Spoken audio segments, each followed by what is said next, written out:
시편 32편은 밧세바와의 간음죄를 범하고 아이를 잉태하게 한 다윗이 자신의 범죄를 은폐하기 위해서 밧세바의 남편이자 자신의 충직한 신하였던 우리아를 전쟁터에서 죽게 만든 살인죄를 저지른 것을 배경으로 합니다. 다윗은 우리아가 죽자마자 밧세바를 궁으로 불러들여서 아내로 삼았습니다. 그리고 1년이란 시간이 흐르고 밧세바의 간음으로 생겨난 아이가 태어났습니다. 그런데 그때 하나님은 선지자 나단을 보내셔서 다윗의 죄악을 꾸짖었습니다. 그러니까 약 1년 동안 다윗은 회개하지 않았던 거예요. 하나님께서 1년을 기다리신 것은 아이가 태어나기를 기다리신 것이고, 그때까지 하나님께서는 다윗에게 회개할 기회를 주신 겁니다. 그러나 그때까지 다윗은 전혀 자신의 죄악을 회개할 생각조차 하지 않았습니다. 하나님은 다윗의 죄악을 나단 선지자를 통해 고발하십니다. 그리고 3가지 심판을 행하시죠. 3가지의 심판. 첫째로, 내 집에서 칼이 떠나지 않을 것이다 라는 말씀을 하십니다. 이는 우리아를 전쟁터에서 죽게 만든 다윗의 행동에 대한 하나님의 심판이었습니다. 둘째로, 너는 남몰래 밧세바와 은밀한 간음죄를 저질렀지만 네 아내들은 백주에 모든 사람이 지켜본 데서 겁탈당하게 될 것이라는 심판이었습니다. 이는 다윗의 간음죄에 대한 하나님의 심판이었습니다. 실제로 다윗의 집에는 이후로 칼이 끊이질 않아요. 그리고 다윗의 아내들은 아들 압살롬에 의해서 수많은 사람이 지켜보는 가운데 대낮에 겁탈당합니다. 다른 사람도 아니고 아들이요. 어쨌든 간에 후궁들이라고 해도 아들로서는 아버지의 처들이잖아요. 즉 어머니들을 겁탈한 거예요. 이로써 자신이 왕이라는 것을 세상 사람에게 선포한 거죠. 끔찍한 일이 그 가정에 벌어진 거예요. 우리아의 가정을 파괴한 다윗이 자신의 가정을 파괴당하는 이러한 아픔을 하나님께서는 심판으로 그에게 응징하셨던 겁니다. 그런데 하나님께서는 마지막 3번째 심판을 다윗에게 말씀하시는데, 그것이 바로 밧세바와의 간음죄로 낳은 아들이 죽게 될 것이라는 말씀이었습니다. 그리고 그대로 그 아이는 죽게 됐습니다. 밧세바와의 간음과 아이의 잉태, 그리고 그것을 덮기 위한 우리아를 죽인 사건은 다윗의 인생에 있어서 가장 큰 죄악이었습니다. 그리고 이 죄악으로 인해서 다윗은 하나님부터 이런 혹독한 심판을 받게 되었습니다. 그런데 이 과정 가운데 다윗에게 배울 것이 하나 있어요. 그것은 다윗이 철저하게 그리고 아주 처절하게 회개했다는 사실입니다. 다윗 당시의 왕들은 절대 권력을 가진 자들이었습니다. 그래서 다른 나라들에서는 왕들이 다윗보다 더한 짓도 많이 했어요. 따라서 당시의 왕들은 신하의 부인을 취하고 신하 한 사람 죽인 것에 대해서 별다른 죄책감을 느끼지 않았어요. 다윗 역시 그래서 1년이 넘도록 하나님 앞에서 회개하지 않은 겁니다. 신하 한 사람, 신하의 아내, 그거 다 내 거다. 그래서 별다른 죄책감을 느끼지 않았어요. 절대 권력을 추구한 거죠. 그러나 다윗은 세상의 임금이 아니잖아요. 세상 나라들의 왕이 아니잖아요. 제사장 나라의 왕이잖아요. 그리고 제사장 나라의 진정한 왕은 하나님이시잖아요. 제사장 나라에서 사람으로서 세우신 임금은 왕은 그저 대리인이잖아요. 이것을 하나님께 좀 가르치신 겁니다. 1년이 넘는 기간 동안 다윗이 얼마나 많이 하나님께 제사를 드렸을까요? 얼마나 많이 찬양을 했겠으며 얼마나 많은 기도를 했을까요? 그런데도 다윗은 별다른 죄의식, 양심의 꺼림 없었던 겁니다. 그래서 하나님은 나단 선지자를 보내신 겁니다. 그리고 다윗을 책망하신 것이죠. 그리고 하나님의 심판을 말씀하신 겁니다. 그리고 그때 다윗은 나단 선지자를 통해 말씀하시는 하나님의 책망을 듣고 그 자리에서 회개하기 시작한 거예요. 이게 다른 왕들과 다른 사람과 다른 점이에요. 다른 왕들 같았으면 아마도 나단을 죽였을 겁니다. 그렇죠. 세례 요한 같은 경우도 결국 옳은 말 했다 죽잖아요. 그러나 다윗은 식음을 전폐합니다. 그리고 통곡하며 하나님 앞에서 용서를 구하는 거예요. 시편에는 7편의 참회시가 있습니다. 그 가운데 3편의 참회시가 밧세바의 간음 그리고 우리아를 죽인 사건에 대한 참회시예요.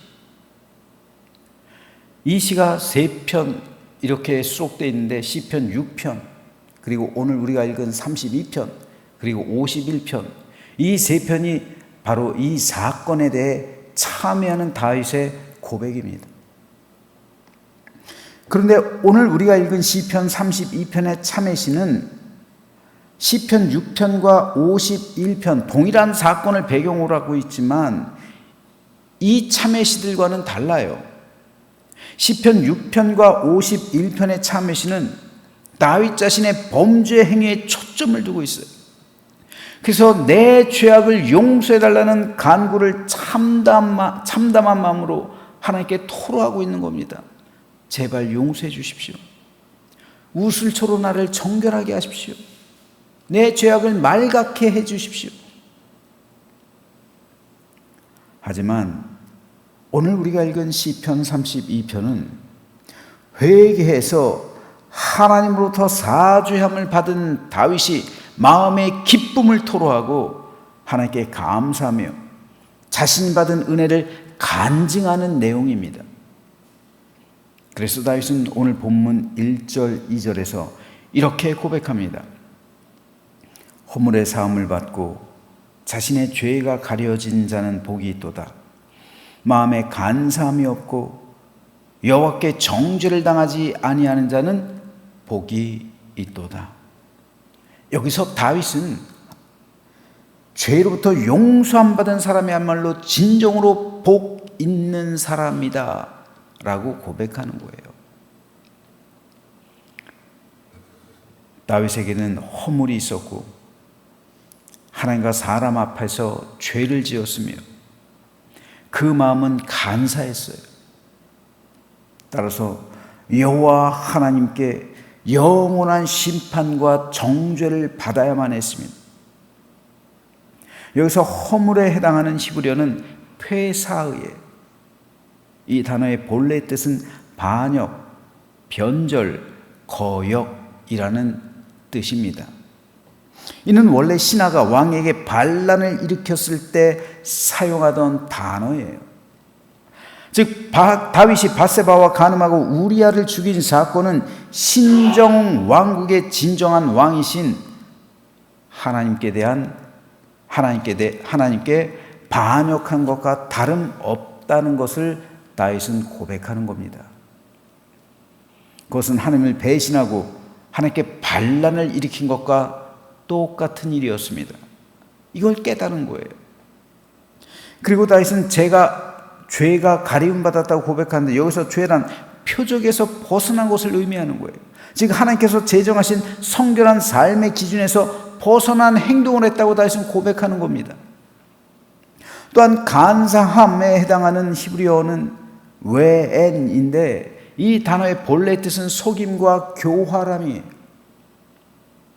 즉 다윗은 밧세바와 간음함으로 하나님을 속였다는 겁니다. 우리아를 교활하게 죽게 만들었다는 것을 고백하는 거예요. 그래서 다윗은 하나님으로부터 영원한 정죄를 받아야만 하는 존재라는 것을 고백한 겁니다. 이 사실을 깨달은 다윗은 이 죄를 하나님께서 용서해 주실 때까지 철저하게 회개한 거예요. 그래서 내 침상을 눈물로 적셨습니다 라고 고백하고 있는 거예요. 그리고 결국 하나님께 다윗은 사죄함의 은총을 받게 되었습니다. 그래서 다윗은 허물의 사함을 받고 자신의 죄가 가려진 자는 복이 있고 마음에 간사함이 없고 여호와께 정죄를 당하지 아니하는 자는 복이 있다라고 고백한 거예요. 평상시에는 몰라요. 그러나 용서를 받은 은총, 그것은 죄 지었던 자가 모든 죄를 탕감받고 용서함 받았을 때만 누리는 축복인 거예요. 이것이 왜 중요하냐면요, 이 믿음의 고백을 사도 바울이 그대로 인용하고 있기 때문에 그래요. 바울은 로마서에서 다윗의 이 고백을 이렇게 인용합니다. 불법이 사함을 받고 죄가 가려짐을 받은 사람들은 복이 있고, 로마서 4장 7절 말씀이에요. 다윗의 이 고백을 그대로 바울이 인용하고 있는 거죠. 즉 바울은 다윗의 이 고백을 인용해서 영혼의 죄악이 사함받고 하나님 앞에서 가려진 사람은 복이 있다 라고 말하는 겁니다. 따라서 바울이 말하고 있는 복의 근원은 바로 예수 그리스도의 십자가예요. 다윗의 이 고백이 예수 그리스도의 십자가로 대체되는 겁니다. 적용되는 겁니다. 그러므로 성도에게 있어서 가장 큰 복은 예수 그리스도의 십자가 은총을 누리는 복이라고 바울은 말하는 거예요. 이 복이야말로 진정한 복이라는 겁니다. 성도에게 있어서 가장 큰 은혜요 축복은 예수 그리스도의 십자가 은총을 누리는 복이라는 겁니다. 세상에 많은 복들이 있어요.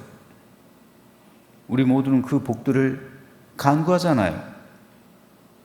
매일 기도할 때마다 그 복들을 얻게 해달라고 하나님께 기도하잖아요. 건강의 축복, 또 사업과 일터의 축복, 자녀의 축복, 내 삶의 형통과 성공, 수많은 복들이 있잖아요. 우린 그 복들을 사실 하나님 앞에 매일 나와서 기도하고 있는 거예요. 이 나쁘다는 게 아닙니다. 그런 거 기도해야죠. 그런 복들 구해야죠. 내 삶이 평안한 거 얼마나 중요합니까? 내 삶 속에서 천국의 이 복을 누리는 거 얼마나 중요합니까?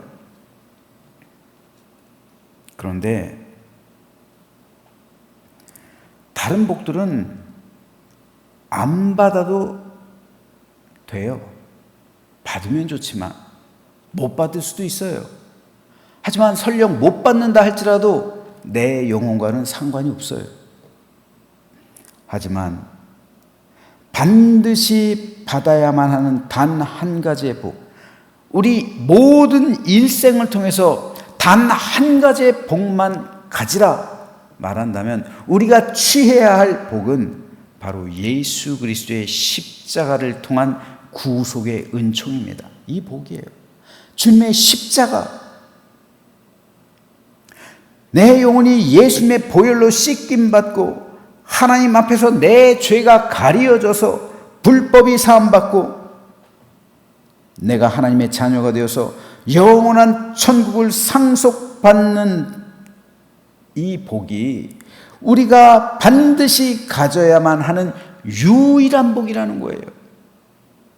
우리는 많은 복을 원하고 있지만 하나님께서는 우리에게 유일한 복을 이미 허락해 주셨어요. 다른 복들 안 받아도 내가 천국 가는 거랑 별 상관없어요. 그렇잖아요. 내가 세상에서 실패한다고 해서 천국 가는데 지장이 있습니까? 내가 건강 잃었다고 해서 천국 가는 거랑 상관이 있어요? 내 일들이 안 풀린다고 해서 내 영혼이 구원받는 거랑 상관이 있습니까? 그 복들은 있으면 좋지만 없어도 그만이에요. 우리 생명 끝나면 그 복들은 아무 상관없는 거예요. 그냥 세상 끝날 때 그 복들 다 사라져 버리는 겁니다. 세상 살아갈 때까지만 필요한 거예요. 그러니까 그 복은 유한한 거예요. 하지만 예수 그리스도의 십자가 은총의 복이 없으면 우리 영혼은 영원한 멸망이요 지옥의 형벌을 피할 수 없는 겁니다. 제가 가장 안타깝게 여기고 또 간절하게 바라며 매일 기도 때마다 가장 우선적으로 하는 기도가 바로 제 영혼을 비롯해서 우리 교회에 속한 모든 성도의 구원이에요. 빠지지 않고 가장 먼저 저는 이 기도를 합니다. 우리도 다윗처럼 죄를 범한 인생들이요 영원한 정죄를 받을 수밖에 없는 사람들입니다. 그래서 저주 가운데 있었던 존재들이에요. 하지만 예수 그리스도의 십자가 보혈이 모든 죄에서 우리를 구속하셨습니다. 그래서 우리의 허물은 사함받았고 우리 죄는 가리워졌어요. 우리는 이제 하나님 자녀가 되었고 천국을 유업으로 상속받게 되었습니다. 그렇다면 하나님께서 우리에게 주실 수 있는 유일한 축복이 아니라 가장 큰 축복이요. 우리가 바라야만 하는 유일한 축복. 이것보다 더 큰 은혜와 축복이 어디 있겠습니까? 하나님께서 우리에게 주실 수 있는 가장 큰 은혜와 축복은 하나님의 아들, 독생자 예수 그리스도의 생명이에요. 그 아들의 생명을 주신 것, 이것이 가장 큰 은혜요 축복이잖아요. 그러므로 우리는 하나님의 이 크신 은혜에 대해서 감사하며 그 은혜만으로도 충분하다는 믿음의 고백을 해야 합니다. 이것이 바울의 고백이잖아요. 그래서 바울은 다른 복들은 다 배설물로 여겼잖아요. 우리 주 예수 그리스도를 아는 지식이 가장 고상하기 때문에, 가장 위대하기 때문에 내가 이제까지 목표로 했던 삶, 내가 이제까지 복으로 여겼던 것, 그래서 세상에 속했을 때 이 바울도 야망이 있었죠. 랍비가 돼서 사내들인 의회 회원이 되고 권력과 명예와 부와 권세를 차지하는 것, 이것이 바울의 목적이었잖아요. 목표였잖아요. 인생이었잖아요. 우리도 그것을 사실 간구하고 있잖아요. 그것을 염원하고 있잖아요. 그런데 이 복을 구하다 보면, 이 세상 복을 구하다 보면 그리스도에 속한 생명의 복을 잃어버릴 수도 있어요. 구원을 이루지 못할 수도 있단 말입니다. 그래서 바울은 그 모든 것들을 배설물로 여기겠다고 말하고 고백하고 있는 겁니다. 방해가 될 수 있기 때문에. 그러므로 저는 저 여러분 모두가 이 시간을 통해서 다른 복들을 구하기보다 하나님의 은혜에 감사하며 바울의 고백처럼 다른 복들은 배설물로 여길 수 있는 믿음의 고백을 하게 되기를 소망합니다. 사도들은 이 믿음의 고백을 할 수 있었기 때문에 그런 복음 전도자의 삶을 살아갔고 기꺼이 자기 생명을 주님께 드렸던 거예요. 하나님 나라에 대한 확신이 있었기 때문입니다. 그래서 매일 베풀어 주시는 하나님의 은혜 가운데 우리 역시 진정한 축복과 기쁨과 사랑과 행복이 넘치는 복된 삶을 살아가시는 저와 여러분이 되어서 영원한 하나님 나라를 유업으로 상속받았다는 믿음의 확신 가운데 매일매일 굳게 서서 흔들리지 않고 하나님 나라를 향하여 똑바로 걸어가는 우리 모두가 되시기를 주님의 이름으로 축원합니다.